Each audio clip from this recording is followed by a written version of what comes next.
Je parle souvent avec les capitaines au long cours. Qu'ils aient 15, 20 ou 30 ans d'expérience en mer, très souvent, c'était la première fois qu'ils rencontraient des vagues scélérates. Et je peux vous dire qu'ils ont vraiment eu peur. Les plus grosses, oui, je pense que c'est comme des falaises, des murs d'eau. Mais pour les pires d'entre elles, personne n'est là pour témoigner.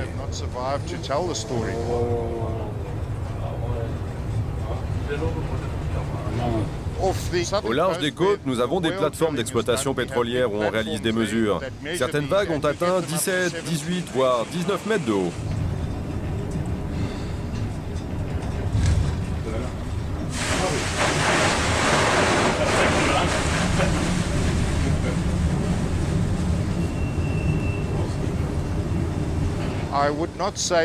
Ce n'est pas forcément une vague qui est capable de briser les bateaux, mais très souvent, c'est le mouvement répété du bateau dans ce genre de conditions qui génère une tension colossale.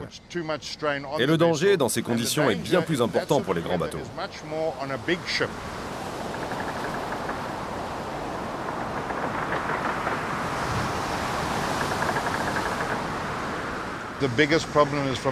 Les plus gros problèmes surviennent au niveau de la structure du bateau. Mais parfois, il y a aussi des erreurs humaines. Les capitaines n'ont pas assez d'expérience pour naviguer sur cette côte. Et dans cette économie... Quand elle frappe, c'est comme si un marteau géant venait s'écraser contre l'acier. C'est terrifiant.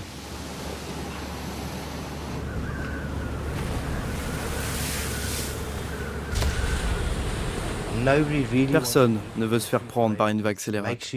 Cela vous fait comprendre à quel point on est petit quand on va en mer.